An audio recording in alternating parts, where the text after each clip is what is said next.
Hello friends, I am Dr. Beena Sethi, Associate Professor in Chemistry, and my today's topic is term and term symbols. क्या होता है term and term symbol? ये atom के बारे में उसकी terms दी जाती हैं जब हम उसके इलेक्ट्रॉनिक स्पेक्ट्रा की स्टडी करते हैं। तो इन दोनों टर्म्स का जो इम्पोर्टेंस है ये electronic spectra of transition metal complexes में बहुत ही ज्यादा होता है। Without this you can not explain the electronic spectra of transition metal complexes. First of all आपको पता होना चाहिए कि व्हाट इज टर्म। टर्म क्या है? तो it is an analogue term of electronic state of an atom.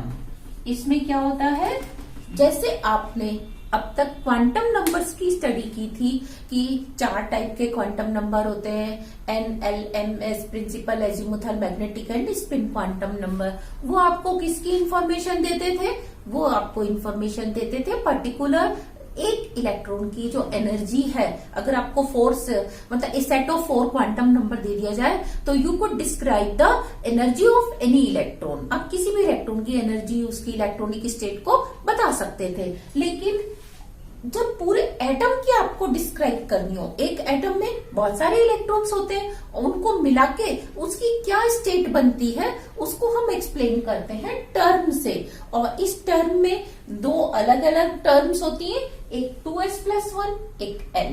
2s+1 होती है मल्टीप्लिसिटी और l होता है उसका एंगुलर मोमेंटम। जैसे आप azimuthal quantum number small l से पढ़ते थे, यहाँ पे हम एंगुलर मोमेंटम को पढ़ते हैं कैपिटल L से।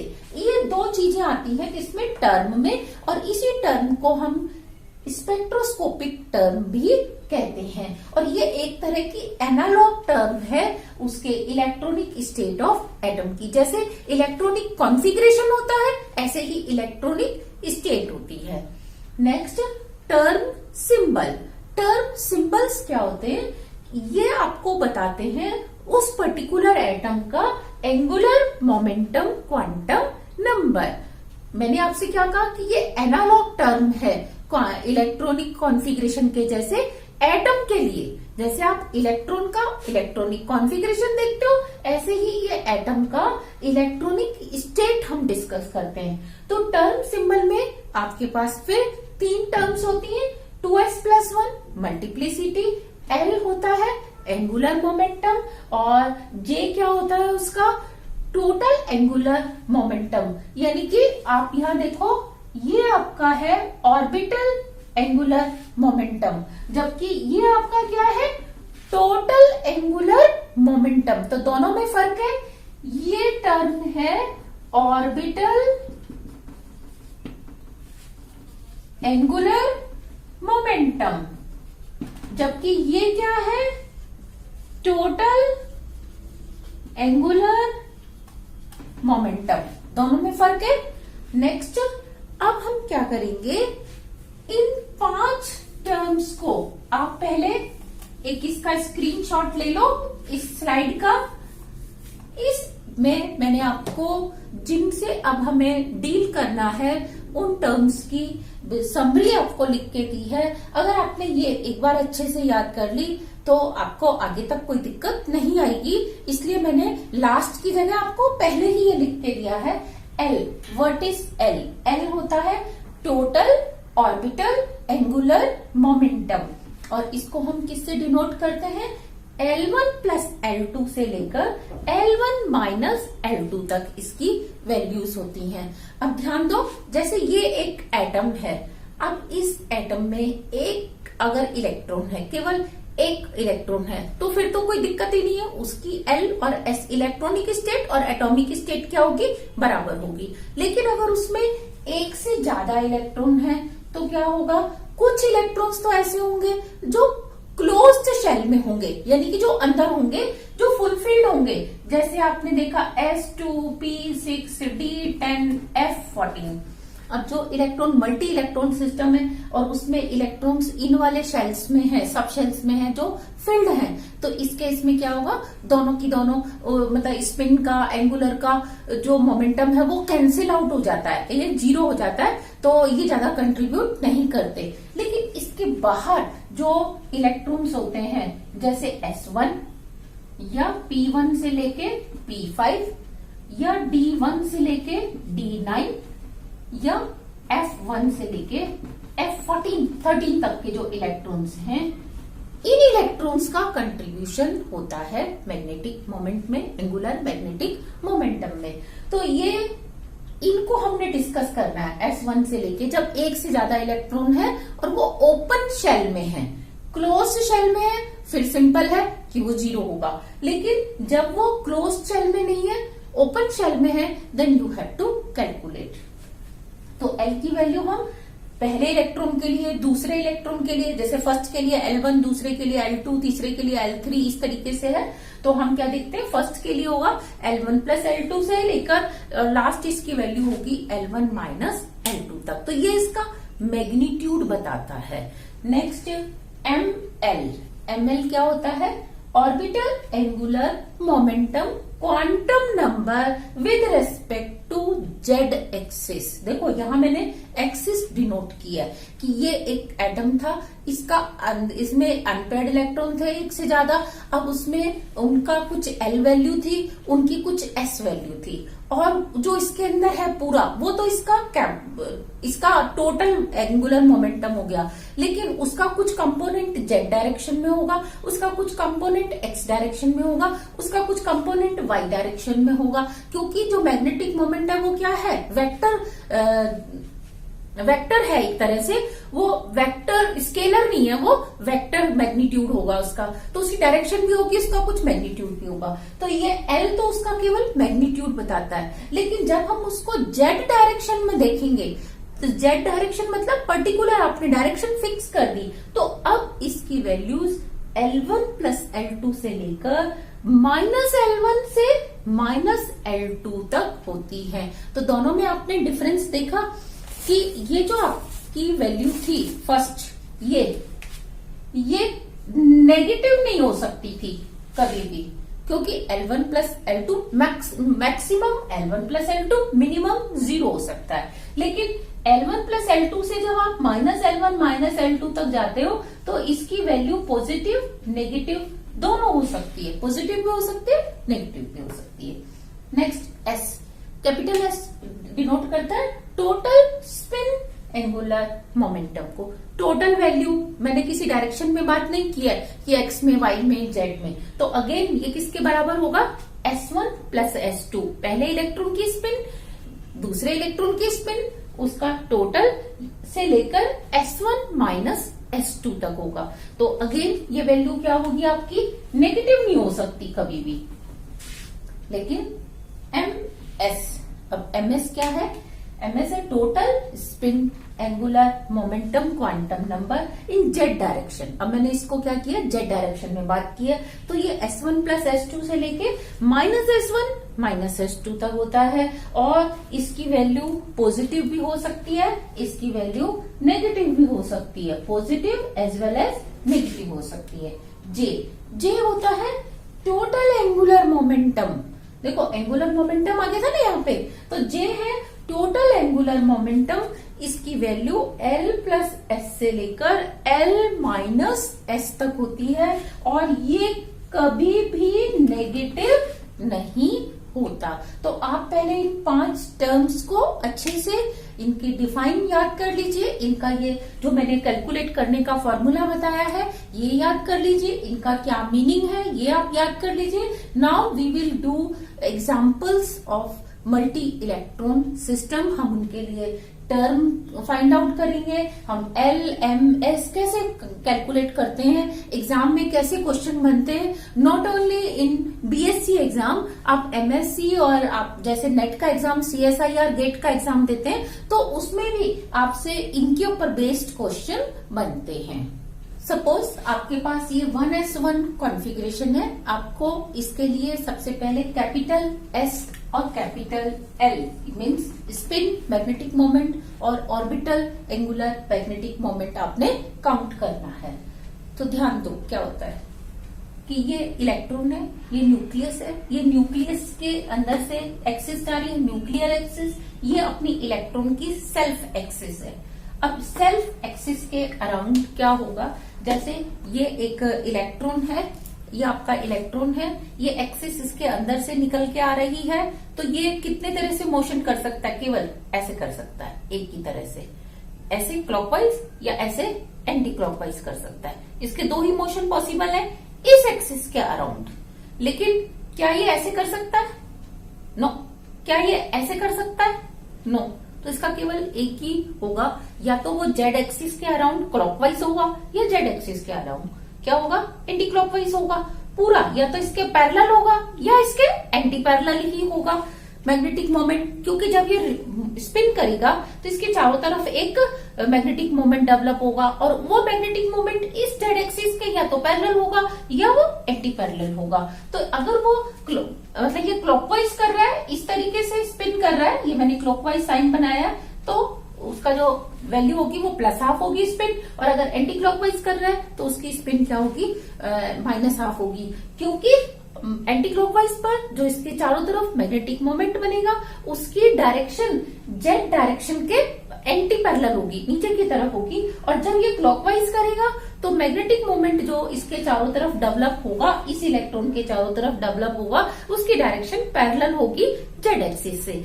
इसीलिए इसकी केवल दो ही वैल्यू होती हैं, या तो +½ या -½ या तो जेड के पैरेलल ही होगा या जेड के एंटी पैरेलल होगा, लेकिन बीच की कोई वैल्यू नहीं होगी, क्योंकि ऐसे और ऐसे कभी भी इस एक्सिस के अलोंग नहीं करता। यही एक कारण है कि ये कभी क्वेंच नहीं होता। जैसे ऑर्बिटल एंगुलर मोमेंटम की हम क्वेंचिंग पढ़ते हैं, इसकी क्वेंचिंग नहीं होती। नेक्स्ट, ये इलेक्ट्रॉन क्योंकि +½ या -½ होगा, और पहला इलेक्ट्रॉन जो भी आता है उसको हम +½ मानते हैं। ये हमारा एक कस्टमरी ट्रेंड है। जैसे कि आपको प्लस माइनस बोलना है तो आप पहले प्लस बोलते हैं फिर माइनस बोलते हैं, या आपको राइट लेफ्ट बोलना है तो आप पहले राइट बोलते हैं फिर लेफ्ट बोलते हैं। ऐसे ही क्लॉकवाइज और एंटी क्लॉकवाइज में ये कस्टम है कि हम पहले को क्या मानते हैं, क्लॉकवाइज मानते हैं। अच्छा, क्या दुनिया में कोई क्लॉकवाइज और एंटी क्लॉकवाइज चीज होती भी है या नहीं होती? सोच के देखो, दुनिया में कोई क्लॉकवाइज नहीं है, दुनिया में कोई भी एंटी क्लॉकवाइज नहीं है। फिर ये हम इतनी सारी कहानियां क्यों पढ़ते हैं क्लॉकवाइज एंटी क्लॉकवाइज की? आज देखो, मैं आपको इससे रिलेटेड भी एक बहुत इंटरेस्टिंग बात बताती हूँ कि ये सपोज एक घड़ी है जिसमें 12, 1, 2, 3, 4 ऐसे नंबर डले हुए हैं, और ये ऐसे मूव कर रही है, ये क्लॉकवाइज। अब आपने कह दिया कि ये क्लॉकवाइज है, क्यों? क्योंकि आप इसको सामने से देख रहे हो। और अगर मैं इसी घड़ी को पीछे से देखूं, इसको मैं अपने आगे ले आऊं, और ये जो इसका हैंड था वो ऐसे ही रोटेट कर रहा है, लेकिन मैं इसको पीछे से देख रही हूँ, यहां से। आप इसको वहां से देख रहे हो, मैं इसको यहां से देख रही हूँ, तो आपको तो ये क्लॉकवाइज लग रहा है, लेकिन मेरे को ये क्या लग रहा है, एंटी क्लॉकवाइज लग रहा है। तो अब आप लोग कहोगे कि क्लॉकवाइज है, मैं इसको कहूंगी एंटी क्लॉकवाइज है। तो एक्चुअल क्या है? 50% दुनिया के लिए ये क्लॉकवाइज है, 50% जो इस क्लॉक के इस साइड है 50% दुनिया, उसके लिए ये एंटी क्लॉकवाइज है। तो फिर हम इसको क्लॉकवाइज क्यों कहते हैं? हम इसको क्लॉकवाइज नहीं कहते भाई, क्योंकि जब दो चीजें होती हैं, जैसे एक हैंड जो है वो आपके हिसाब से ऐसे क्लॉकवाइज चल रहा है, पहले 12 पे 1, 2, 3, 4 ऐसे कर रहा है, और मेरे हिसाब से वो एंटी क्लॉक चल रहा है। लेकिन इसी में एक दूसरा हैंड भी है जो आपके हिसाब से क्या चल रहा है, एंटी क्लॉक चल रहा है, लेकिन मेरे हिसाब से क्या चल रहा है, क्लॉक चल रहा है। तो जो पहला आता है उसको हम हमेशा क्लॉक मान लेते हैं, होता नहीं है, मानते हैं। क्योंकि आप उसको कैसे कह सकते हो, क्योंकि 50% दुनिया उसको क्लॉक और दूसरे को एंटी क्लॉक कह रही है, और जो इधर है वो पहले वाले को एंटी क्लॉक और दूसरे वाले को क्लॉक कह रही है। तो जो पहला आता है उसको हम हमेशा क्लॉकवाइज डायरेक्शन कंसीडर कर लेते हैं। तो ये एक सिंपल सा फंडा होता है इसमें। अब ये एक एक्सिस है जो कि न्यूक्लियस में से पास होके जा रही है। अब यहां देखो, ये न्यूक्लियर एक्सिस है, इलेक्ट्रॉन में से नहीं निकल रही, ये इधर है, इलेक्ट्रॉन इधर है। अब ये इलेक्ट्रॉन रिवॉल्व कर रहा है। देखो, ये इलेक्ट्रॉन ऐसे भी रिवॉल्व कर सकता है। आगे बात समझ में, क्लॉकवाइज। अच्छा ये इसके चारों तरफ एंटी क्लॉकवाइज भी कर सकता है, लेकिन क्योंकि अब इसके जो इसका मैग्नेटिक मोमेंट डेवलप होगा वो क्या हो सकता है, इसके पैरेलल भी हो सकता है, इसके एंटी पैरेलल भी हो सकता है। ये एक इंसिडेंट है। लेकिन वो इलेक्ट्रॉन अगर पी एक्स में ना करके पी वाई में लगा रहा है, रिवोल्यूशन कर रहा है, तो पी वाई में क्या होगा, ऐसे करेगा वो। पी वाई अगर ऐसे है, या देखो ये अगर पी एक्स है, ये पी वाई है, ये पी जेड है, तो वो पी जेड में कर रहा है, या पी वाई है तो वो ऐसे लगा रहा है। तो अब क्या हो गया, आप देखो डिफरेंट हो गई, उसका जो मैग्नेटिक मोमेंट डेवलप होगा। आप इसको ऐसे मानो कि ये एक्स वाई जेड एक्सिस थी, ये आपका पी एक्स था, ये पी वाई था, ये पी जेड था, और ये जेड एक्सिस है। तो जब वो इसमें रिवोल्यूशन कर रहा है तो जेड के लिए उसका कंट्रीब्यूशन डिफरेंट होगा। जब पी वाई में कर रहा है तो जेड के लिए उसका कंट्रीब्यूशन डिफरेंट होगा, और जब पी जेड में करेगा तो उसका डिफरेंट होगा। तो यहाँ आपको एक जेड एक्सिस के पैरेलल मिल सकता है, एक एंटी पैरेलल मिल सकता है, इसके अलावा सम ऑफ भी मिल सकता है, कोई सम ऑफ एंगल हो, यानी कि पूरा पैरेलल भी ना हो, पूरा एंटी पैरेलल भी ना हो, बीच का कोई एंगल हो। तो यहाँ आप देखेंगे कि जो एल की वैल्यूज है वो डिफरेंट आएंगी, दो नहीं आएंगी। एस की दो ही वैल्यू आती है, प्लस या माइनस, लेकिन एल की वैल्यू डिफरेंट कई वैल्यूज आती हैं। तो अब हम उनकी एक एक करके स्टडी करेंगे। पहले मैं चाहती थी कि आपको ये कॉन्सेप्ट दे दूं कि एल की क्वेंचिंग क्यों होती है, एस की क्वेंचिंग क्यों नहीं होती, या एल की डिफरेंट वैल्यूज क्यों आती हैं, एस की दो ही वैल्यूज क्यों आती हैं। ध्यान दो, अब एल, क्योंकि एस ऑर्बिटल स्फेरिकली सिमेट्रिकल होता है, तो वो कभी एक्स डायरेक्शन में, कभी वाई में, कभी जेड में जाएगा, कभी पैरेलल होगा, कभी एंटी पैरेलल होगा, कभी प्लस सम ऑफ एंगल होगा, कभी माइनस सम ऑफ एंगल होगा उसका। तो इसके लिए आप जानते हो एजीमुथल क्वांटम नंबर क्या होता है, 0। एस के लिए क्या होता है, 0। और एल क्या रखेंगे आप, क्योंकि पहला एक ही इलेक्ट्रॉन है और उसका L1 वैल्यू क्या है, 0, तो L बराबर भी क्या होगा, 0। लेकिन एस एक इलेक्ट्रॉन है और वो पहला है, तो फर्स्ट हाफ, तो small s1 will be equal to half, तो s will be equal to half. ये इसकी वैल्यूज होंगी। व्हाट अबाउट P1, अगर वो इलेक्ट्रॉन P1 में है तो ध्यान दो, P1 में क्या होगा, अब वो Px में हो सकता है, Py में हो सकता है, Pz में हो सकता है, लेकिन s की वैल्यू, स्पिन की वैल्यू कभी भी इस बात पे डिपेंड नहीं करती कि वो अनपेयर्ड इलेक्ट्रॉन कौन से ऑर्बिटल में है, कौन से सबशेल में है, किस डायरेक्शन में है, क्योंकि उसका इस एक्सिस से कुछ नहीं लेना देना। उसका किससे लेना देना है, अपनी ही एक्सिस से लेना देना है, और अपनी ही एक्सिस के ऊपर या तो वो पैरेलल होगा या एंटी पैरेलल होगा। तो इसीलिए P1 के लिए भी S इज इक्वल टू होगा हाफ, क्योंकि स्मॉल s क्या है, हाफ है। अच्छा, L की वैल्यू क्या हो सकती है, L की वैल्यू इसकी होती है 1। आप जानते हो 1 होती है इसकी वैल्यू।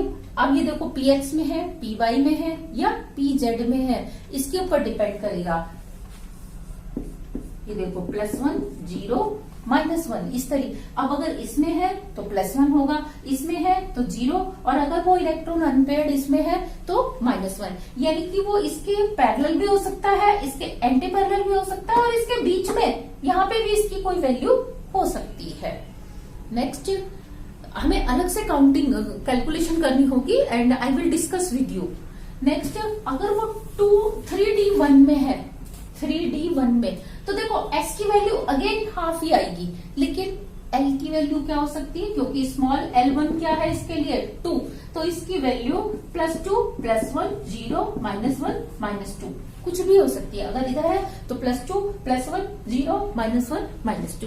पर फिर वही एक कस्टमरी ट्रेंड है कि हम उसको सबसे पहले किस में कंसीडर करते हैं, प्लस की हायर वैल्यू में। जैसे P के लिए हम उसको कंसीडर कर सकते हैं +1, तो L will be equal to 1। अच्छा, D के लिए जब आप कस्टमरी इसमें करेंगे कि ये मतलब कस्टम है या ट्रेंड है, तो हम इसको किस में करते हैं, N इज इक्वल टू, इसकी वैल्यू आ जाएगी 2, 3D1 के लिए। लेकिन S की वैल्यू चाहे वो किसी भी प्रिंसिपल क्वांटम नंबर में है, किसी भी एजीमुथल क्वांटम नंबर में है, इट रिमेन्स +½ 4f1।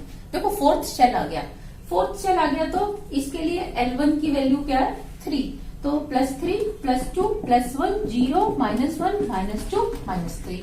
तो स्मॉल s क्या है, हाफ, तो कैपिटल एस भी क्या होगा, हाफ, क्योंकि एक ही इलेक्ट्रॉन है। लेकिन एल की वैल्यू क्या होगी, 2p के लिए l = 1 था, 3d के लिए l = 2 था, तो 4f के लिए एज ए कस्टम हम इसको इसी में कंसीडर करेंगे +3 में, तो इसकी वैल्यू हो जाएगी l = 3 और s = हाफ। ओके, तो ये इसके, अब देखो इसमें कितनी सारी वैल्यूज हैं। इस एक्सिस के अराउंड ये अगर पैरेलल है तो +3, एंटी पैरेलल है तो -3, लेकिन इसके बीच में +2 +1 0 -1 -2 -3 कितनी सारी वैल्यूज और बन सकती। तो हम क्या देखते हैं, S1 कॉन्फ़िगरेशन है कोई सा भी, चाहे वो 1s1 है, 2s1 है, 3s1 है, 4s1 है, उसका l = 0, s = हाफ होगा, तो उसके लिए टर्म कैसे आएगी, 2s,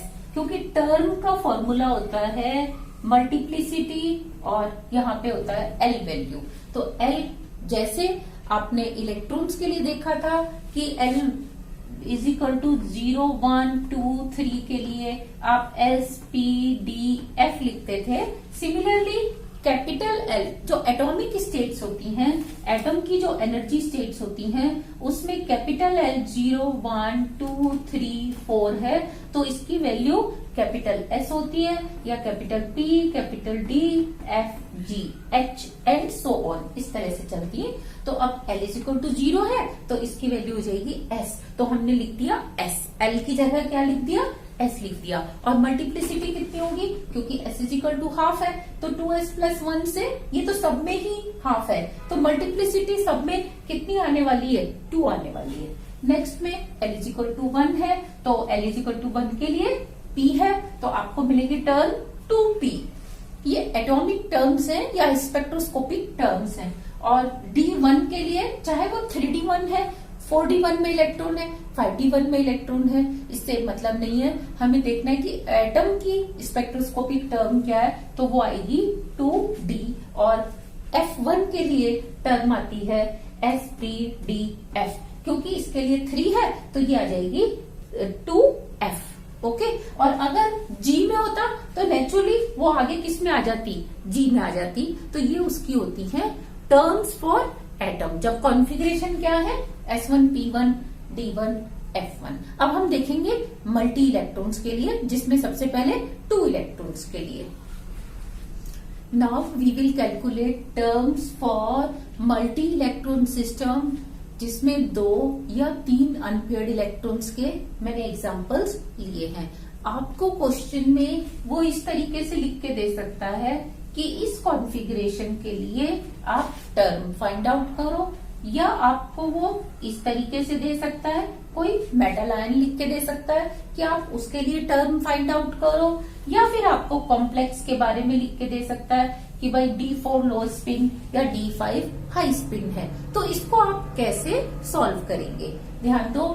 पहले आपने देखा 2s1 और 2p1, तो मीन्स 2 अनपेयर्ड इलेक्ट्रॉन है, दोनों डिफरेंट शेल में है, और डिफरेंट शेल में होने से इनके स्पिन क्वांटम नंबर पे कोई फर्क नहीं पड़ता, तो इसीलिए इसकी स्पिन की वैल्यू हाफ प्लस हाफ 1 होगी। जिसमें भी 2 अनपेयर्ड इलेक्ट्रॉन हैं, उन सब में स्पिन की वैल्यू हाफ प्लस हाफ 1 होने वाली है।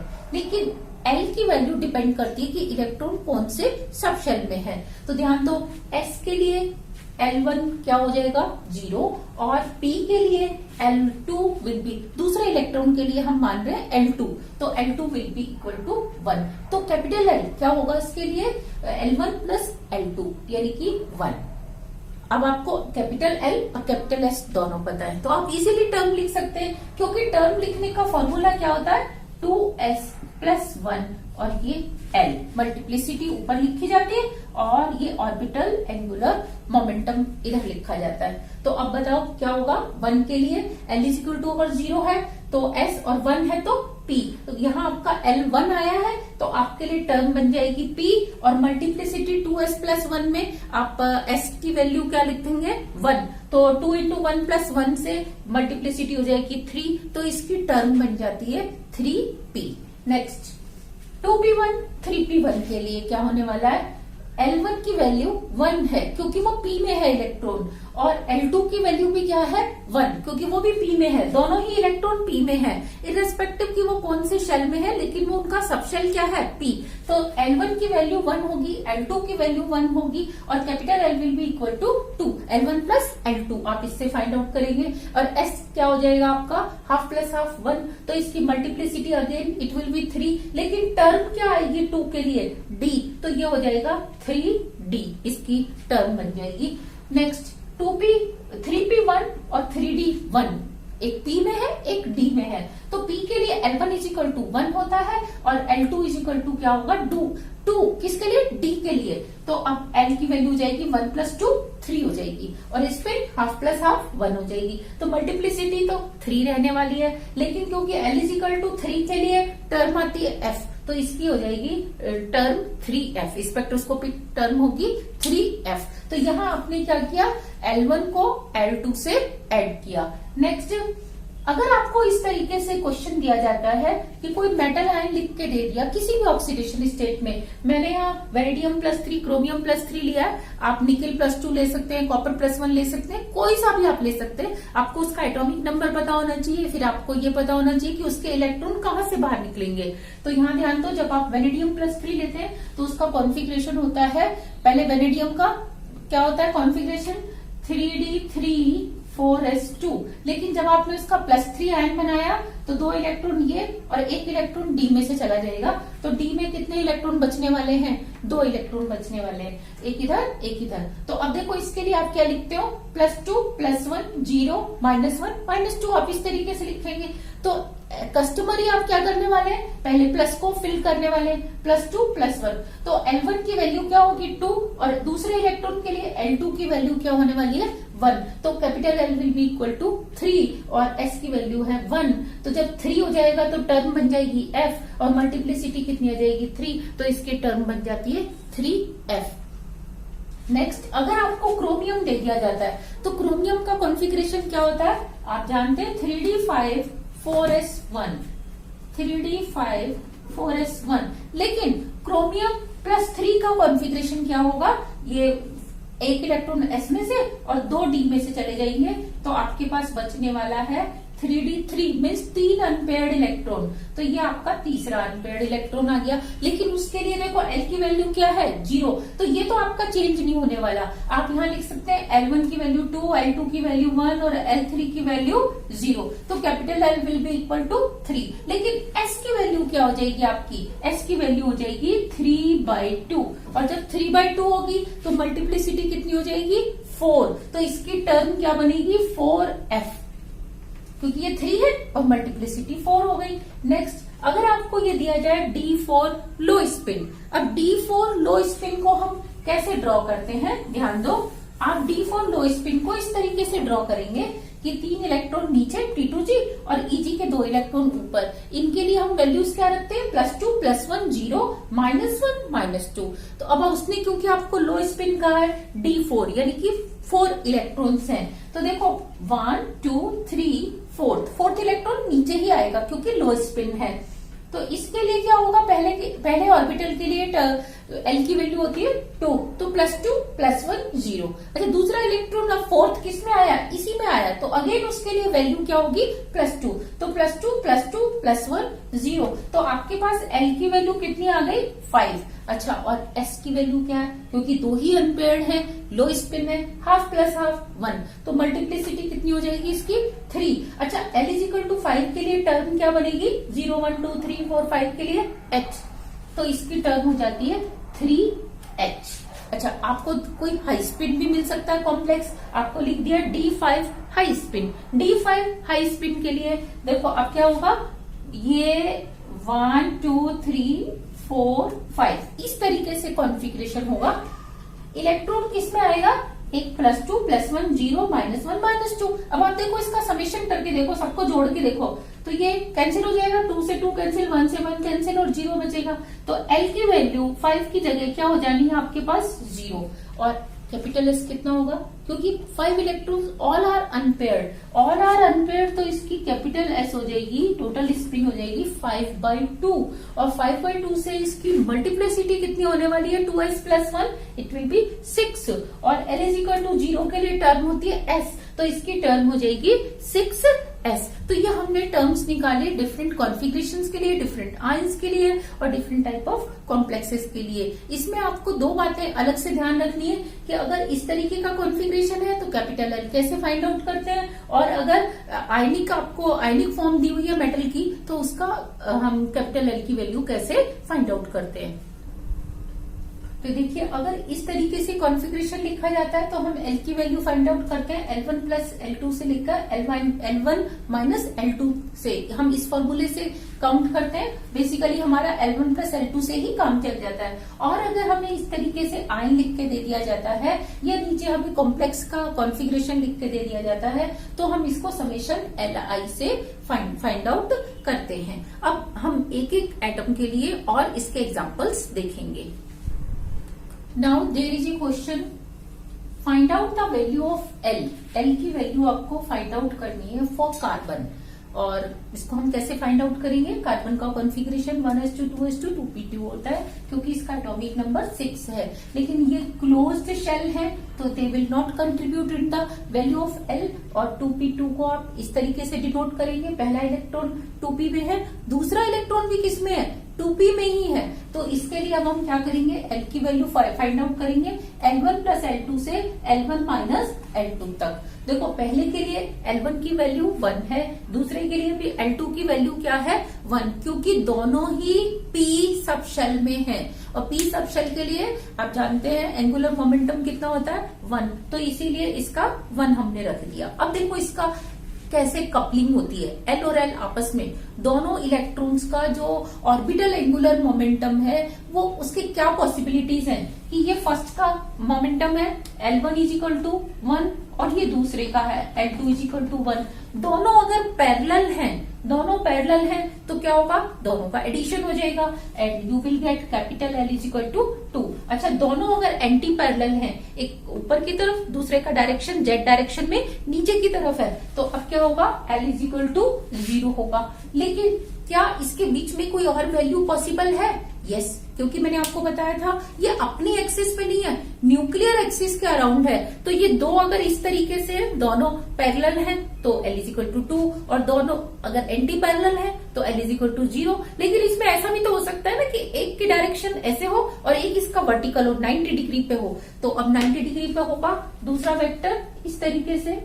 सपोज ये L2 = 1 है और ये L1 = 1, तो यहाँ पे L की वैल्यू क्या आएगी आपके पास 1। तो आप देखो क्या करते हो, L1 + L2 जो मैक्सिमम वैल्यू है और L1 - L2 जो कि मिनिमम वैल्यू है, इनके बीच में -1 करते जाते हैं और आपको बीच की सारी वैल्यूज मिल जाती हैं। तो इस केस में आपको वैल्यू मिलेंगी 2, 1 and 0। So these are the values of L for carbon. My next question is find out the value of L for 4f1 5d1 configuration। क्या होता है इसमें कि 4f के लिए you know the value of L1 will be equal to 3 और D के लिए L2 will be equal to 2। तो अब हम इसके आप मान सकते हो कि ये दो वेक्टर हैं, एक जिसके लिए L1 क्या है 3, मैं इसको थोड़ा सा लॉन्ग बना रही हूँ क्योंकि इसके लिए वैल्यू 3 है, दूसरा मैं थोड़ा सा शॉर्ट बना रही हूँ तो ये L2 will be equal to 2। अब इन दोनों की कितनी पॉसिबिलिटीज हो सकती हैं आपस में, इनके कितने कॉम्बिनेशंस पॉसिबल हैं। इफ बोथ आर पैरेलल तो 3 + 2 क्या होगा 5, L will be equal to 5। लेकिन ये इस तरीके से हो और ये इस तरीके से हो, मीन्स पूरा 90 नहीं हो, थोड़ा सा ऐड हो, तो ये हो जाएगी इसके लिए वैल्यू 4।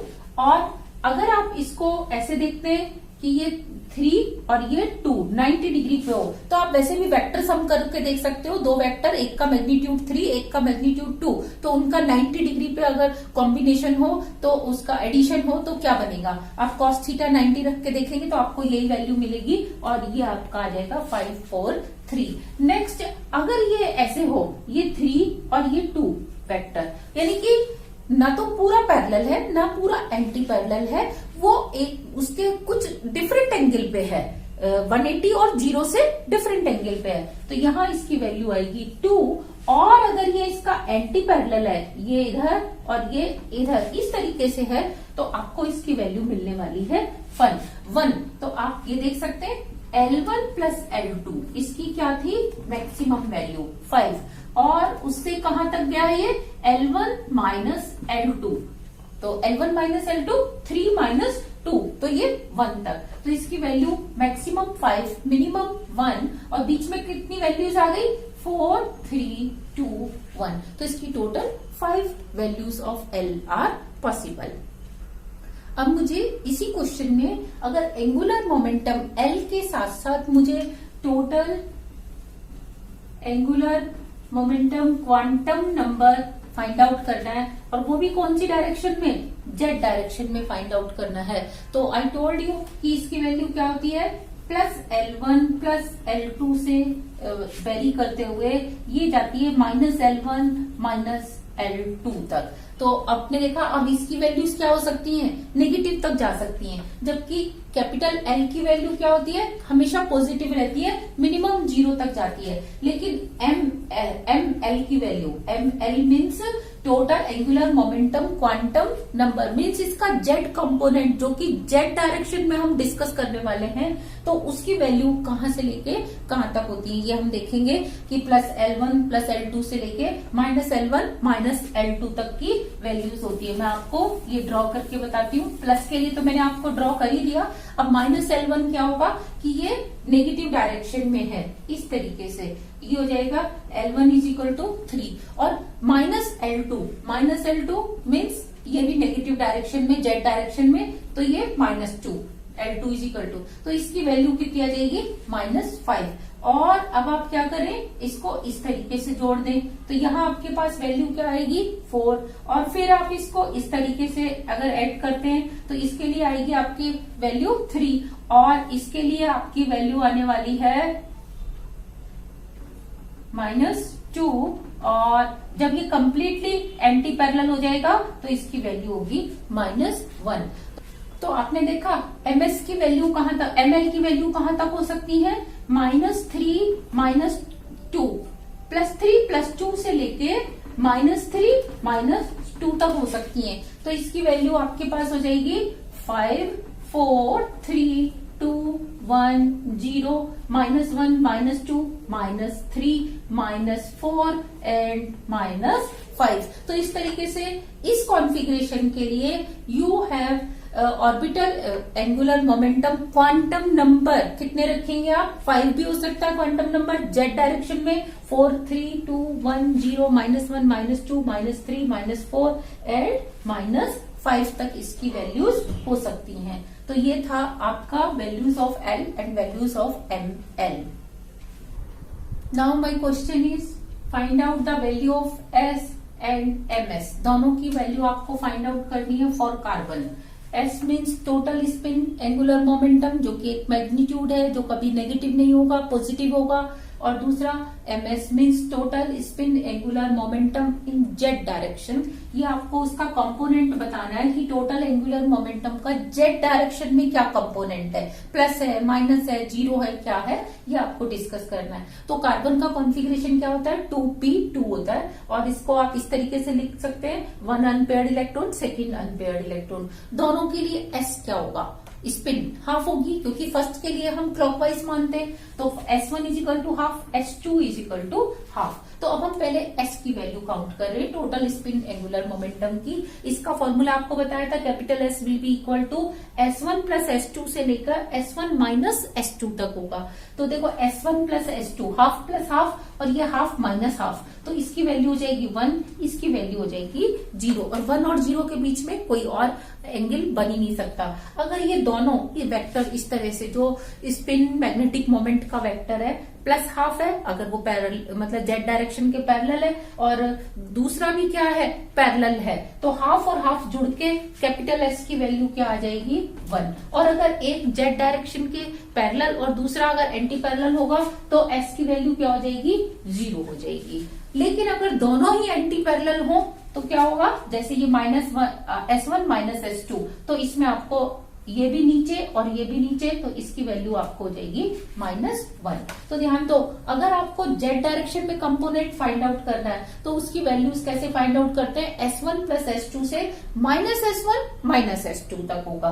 तो दोनों अगर पैरेलल है तो प्लस हाफ, तो ये हो जाएगी वैल्यू 1। और मैक्सिमम क्या हो सकता है कि दोनों एंटी पैरेलल हो जाए, तो माइनस हाफ, तो ये -1, और बीच में अगर एक एक कम करते जाए तो वो आपकी वैल्यू हो जाएगी 0। तो ये आपके पास total spin angular momentum in Z direction आ गया 1 0 -हाफ, और टोटल स्पिन आपके पास वैल्यू आ गई 1 and 0। Now my next question is find out the value of S means total spin angular momentum, MS total spin angular momentum in Z direction, L total angular momentum, and ML total orbital angular momentum in z direction for D2 configuration। कोई ion जिसका या metal जिसका D2 configuration है, उसके लिए इन चारों की value find out करनी है। तो देखो D2 मीन्स पहला इलेक्ट्रॉन इसमें, जिसके लिए वैल्यू है L1 +2, दूसरे के लिए +1 0 -1 -2। नेक्स्ट अब देखो कैपिटल S क्या होगा, हाफ प्लस हाफ, क्योंकि दोनों अनपेयर्ड है तो small S1 half, small S2 half, half plus half से हाफ माइनस हाफ तक होगा, तो वैल्यू होगी 1 and 0। लेकिन इसका जेड डायरेक्शन में जो कंपोनेंट होगा वो होगा प्लस हाफ से लेकर माइनस हाफ तक, तो इसकी वैल्यू हो जाएगी 1 0 -1। और अगर हम इसके टोटल एंगुलर मोमेंटम की बात करें L, तो वो कितना होगा 2 + 1 से 2 - 1 तक, तो ये 3 2 1 होगा। और इसके हम बात करें जेड डायरेक्शन में इसका क्या कंपोनेंट होगा, तो वो होगा 2 + 1 से -2 -1 तक, तो ये 3 2 1 0 -1 -2 -3। तो इस तरीके से हम टर्म सिंबल कैलकुलेट करते हैं और value of L MS S and ML को फाइंड आउट करते हैं। And in my next lecture we will discuss coupling constant, LS coupling constant, and we will find out term symbols. In this lecture we have find out only terms, and in next lecture we will discuss term symbols. Thank you.